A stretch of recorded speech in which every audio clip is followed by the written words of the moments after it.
At 19, Elara had always believed that life, no matter how hard, would eventually show her a sliver of mercy. But mercy had been a stranger. In the house where her father's voice rattled the walls, and his boots echoed like warnings across the creaking floorboards. And on the morning he traded her for a horse, a tall, cinnamon-colored stallion with a white blaze down its nose, the sky itself seemed to hold its breath, as if even the heavens were ashamed. She stood barefoot in the cold dust outside the battered cabin, her thin dress fluttering like a torn flag in the wind, while her father's gravelly voice spat out the words that would change her fate forever. Take her. The horse is yours, as though she were nothing but a rusted tool, a burden to be offloaded. And the rancher who had come to buy the animal, Connor Hale, a solitary man of 38, with storm-gray eyes and a beard that hinted at too many years spent alone, froze, stunned, because he had arrived needing a workhorse,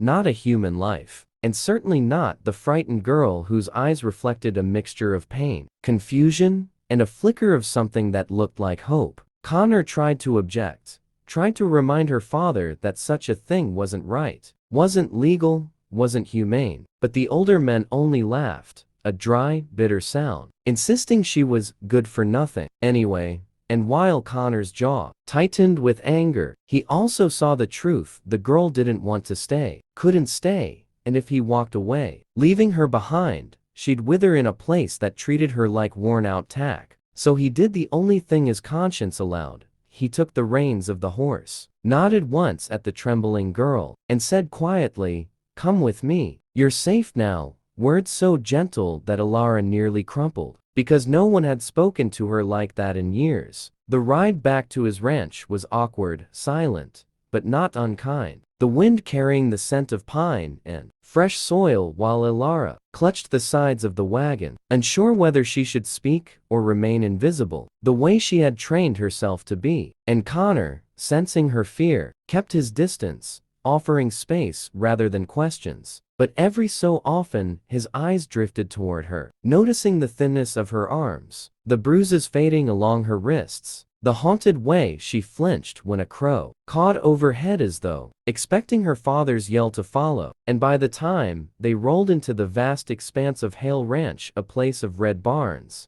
golden meadows, and fences stretching like patient arms, Elara felt a strange mixture of terror and awe, for she had never seen land so open, so full of air and possibility. Connor helped her down gently, his touch light as a leaf, and introduced her to the horse's Whiskey, the gentle giant, Maple, the feisty mare, and Scout, the playful young colt who nudged her hand as if claiming her instantly. And when Elara smiled for the first time, small and shy, Connor felt something inside him shift, a quiet ache he had long buried, rising to the surface, because he knew loneliness too.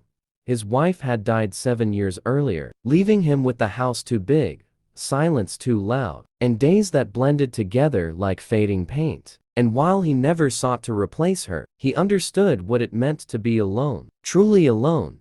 And in Elara's eyes, he saw the same emptiness, but also the seed of someone who could bloom if given sunlight, water, and gentleness. He offered her a room, not the guest room at first, because he worried she'd feel overwhelmed, but a cozy, clean space in the side wing, furnished with a quilt his late wife had sewn, lamp made of antlers, and shelves full of old cowboy novels. And when she whispered, "Thank you," her voice barely rising above the hum of the night insects, Connor swallowed hard, nodding before retreating to give her privacy. That night, Elara sat on the edge of the bed, fingers tracing the stitching on the quilt, tears streaming silently down her cheeks, not from fear this time, but from confusion at being treated like she mattered, like she wasn't a burden but a human being worthy of softness. And somewhere in the quiet of her new room, she allowed herself to believe for a moment that maybe, just maybe, her life wasn't over but beginning. The days that followed unfolded like careful petals, slow and tender,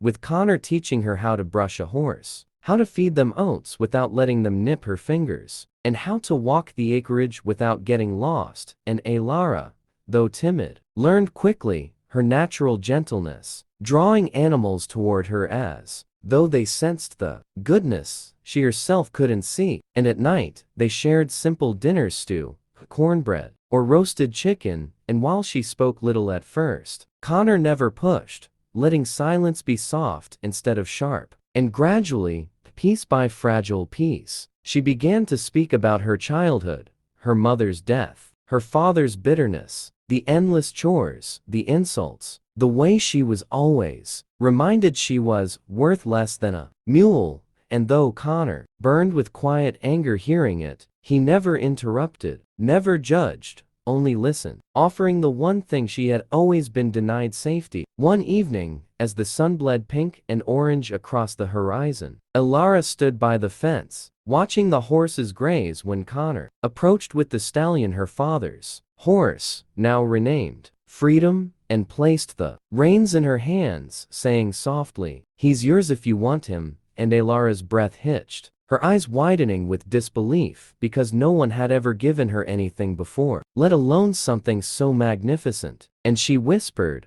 "Why?" To which Connor replied, "Because everyone deserves one thing in this life that belongs only to them." And the moment the stallion lowered his head to her chest, nuzzling gently, something inside her cracked open, releasing years of hurt, years of silence, years of feeling unseen. She leaned into the horse, sobbing as Freedom stood steady beneath her trembling frame, and Connor, standing a respectful few steps away, felt his heart twist, wishing he could lift all her pain off her shoulders. As the weeks passed, the ranch transformed her. Her cheeks grew fuller, her posture straighter, her laughter soft and musical began appearing, like sunlight breaking through clouds. And the more she healed, the more Connor found himself drawn to her, not out of possession, but admiration, out of a quiet awe for her resilience, her kindness, her gentle bravery. Yet he kept his distance, reminding himself she was young, wounded, deserving of choice, not someone to claim like a bargain struck on a dusty morning. And so he loved her in silence, in small gestures, fixing a loose step so she wouldn't trip, leaving fresh apples on her favorite fence post, teaching her how to ride without ever touching her unless necessary. And Elara noticed, though she didn't say it, she noticed the way he looked at her with respect instead of demand, the way he treated her with value instead of ownership. And slowly, her heart began to navigate toward his presence like a compass finding north. One night, after a long day of mending fences, she brought him a cup of warm tea, her hands shaking slightly as she set it down, and said, "Thank you for treating me like I matter." And Connor, staring into her earnest eyes, felt the air grow still between them, thick with something unspoken, something tender and growing. And he replied, "You matter more than you know, Elara," before stepping back, giving space again, because he refused to be anything like the man who had let her go so cruelly. But Elara, sensing the walls he put up out of honor, felt something bold awaken inside her, a desire not just to belong, but to choose where she belonged. And every day, she found herself wanting to be closer to him, wanting to learn from him, wanting to understand the quiet strength that made him so different from every man she had ever known. Little did she know, trouble was brewing on the horizon. Her father, having squandered the money he earned after losing the horse, had begun telling folks the rancher stole his daughter. And though the townspeople knew better, rumors have a way of spreading like wildfire, and soon whispers drifted into the sheriff's office, stirring questions that would reach Connor's ranch in due time. But for now, in the warm cradle of summer evenings and peaceful mornings, Elara experienced her first taste of freedom, of belonging, of being valued, her heart stitching itself back together thread by hopeful thread. And though she couldn't see the full path ahead, destiny had already begun to weave a story far larger than the trade that started it all, a story where the girl who was sold like nothing would become everything to the man who treated her like gold. And if you're enjoying this journey and want to follow how their lives twist, tighten, break, and bloom, the summer heat settled thick over Hale Ranch in the days that followed, a golden haze stretching across the fields as if nature itself sensed that something was shifting, deepening, threading two lives together in ways neither fully understood, yet. And while Ilara continued learning the rhythms of ranch life, feeding the horses at dawn, mending tack, brushing the dust from freedom's mane, Connor watched her grow stronger, her shoulders no longer caving inward, her voice steadier, her steps lighter. But beneath the calm surface, a storm was gathering, one neither of them saw coming until it was nearly upon them. It began when a dusty sheriff's wagon pulled up to the ranch one mid-morning, wheels grinding against the gravel as Sheriff Briggs, broad-shouldered, sharp-eyed, and known for sticking his nose into anything that smelled like trouble, stepped out and called, "Connor Hale, need a word," his tone heavy with the weight of rumors swirling in town. And Connor, wiping sweat from his brow, approached with wary eyes, sensing the tension in the air even as Ilara froze behind him, her fingers clutching the barn door, as though it were the only thing keeping her upright. The sheriff wasted no time, saying, "Town's talkin'. Says you bought yourself a girl like livestock. Says her daddy wants her back." And though the accusation dripped with disbelief, the words hung thick between them, stirring a fear in Ilara that made her breath stutter. But Connor stepped slightly in front of her, his voice calm but firm as he replied, "I didn't buy her, he gave her away, and I wasn't about to leave her with a man who treats his own daughter worse than he treats his boots." And Briggs studied him carefully, before shifting his gaze to Ilara, who trembled under the weight of old wounds and new fears, her voice barely a whisper when she admitted, "He hurt me. He didn't want me. I didn't want to stay." And something in the sheriff's stern expression softened, though he warned that the situation wasn't simple, that her father could still cause problems if he pushed the law hard enough. After Briggs rode off, leaving dust swirling in his wake, Connor found Ilara sitting on the porch steps, knees drawn to her chest, hands trembling, and he lowered himself beside her, saying softly, "I won't let anyone take you away, not now, not ever." And though she wanted desperately to believe him, her past cast long shadows, filling her with questions she didn't dare voice. But Connor saw the fear in her eyes and added, "You're not alone anymore, Ilara. You have me. You have this place. You have a future here." And something inside her cracked open again, releasing tears. She didn't try to hide this time as she leaned into him, resting her head against his shoulder. And Connor, who had held back for weeks, who had buried every growing feeling out of respect, let his arm drift around her in a quiet promise, not of ownership, but of protection, of loyalty, a quiet and wavering devotion. 2 weeks passed, and life on the ranch found its rhythm again, though a quiet tension lingered like a warning tremor beneath the earth. The horses growing restless, Ilara twitching at every sound of distant engines, Connor sleeping lighter, his rifle placed near the bed for the first time in years. And yet, in the midst of fear, their closeness deepened. Ilara began joining him on evening rides across the pasture, freedom trotting beside Connor's aging mare. And during one sunset ride, when the sky burned with orange and purple, she confessed that she had never imagined a world where she could choose anything, let alone where she belonged. And Connor, his heart tightening, told her gently,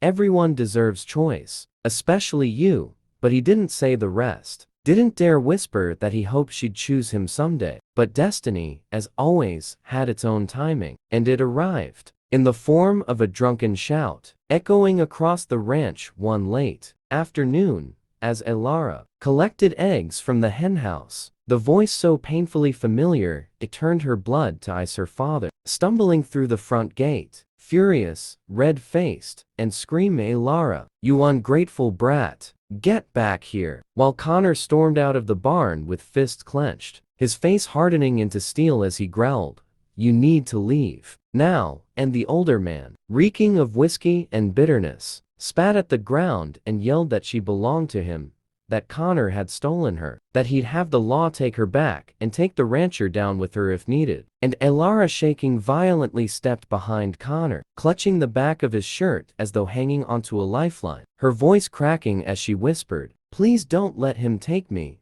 And something primal ignited in Connor, a fire fueled by weeks of watching her heal, weeks of protecting her innocence and rebuilding her spirit, weeks of feeling something he refused to categorize, but could no longer deny. And he stepped forward, towering over the drunken man, his voice a low thunder as he said, "She is not yours anymore, she is free, and if you touch her again, you'll answer to me." But the father lunged anyway, reaching for Alara with a violent, desperate swipe, and before his hand could graze her, Connor seized him by the collar and shoved him back with a force years of ranch work had honed into iron, sending the man sprawling into the dirt, coughing and cursing. And for a moment, everything froze, the horses in their stalls, the wind in the fields, Alara's breath in her throat, until the sheriff arrived. Having been alerted by neighbors who heard the shouting, Sheriff Briggs took in the scene with a sharp eye. The dust, the trembling girl, the furious rancher, the drunken father, and after questioning them all, he finally declared that Alara, as a legal adult, had every right to stay wherever she wished. And if her father continued harassing her, he'd spend the night in a jail cell. And Alara, with shaking hands, said the words she had swallowed all her life,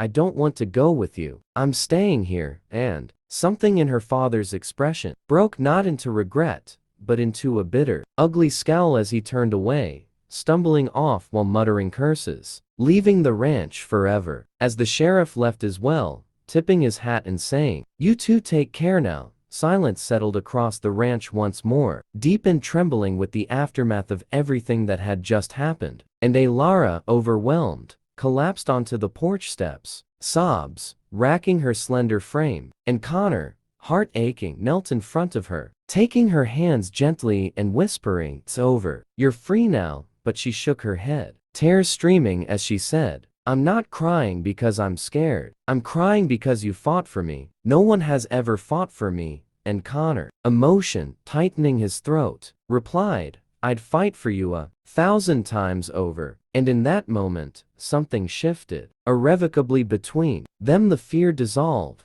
the walls fell, and the distance Connor had kept out of honor melted away as Alara leaned forward, resting her forehead against his, their breaths trembling in the small space between them. A silent confession neither dared speak aloud. In the weeks that followed, their connection deepened into something undeniable. They worked together, laughed together, shared meals by lamplight, rode through fields glowing with evening gold. And though Connor still held himself back from crossing any line, waiting for her to heal fully, Alara began to see him not just as a protector, but as the man who had shown her what love could look like, gentle, steady, and safe. And one evening, as they stood by the fence, watching the stars kindle across the sky, she whispered, "Connor, my life began the day you took me from that place." And he turned to her, voice low as he said, "Your life began the moment you chose yourself. I just gave you a place to grow." But before he could step away, as he always did, Alara reached for his hand, timid at first, then firmer, and Connor froze, breath catching, because the touch he had dreamed of, avoided, and longed for all at once was finally offered freely, genuinely, beautifully.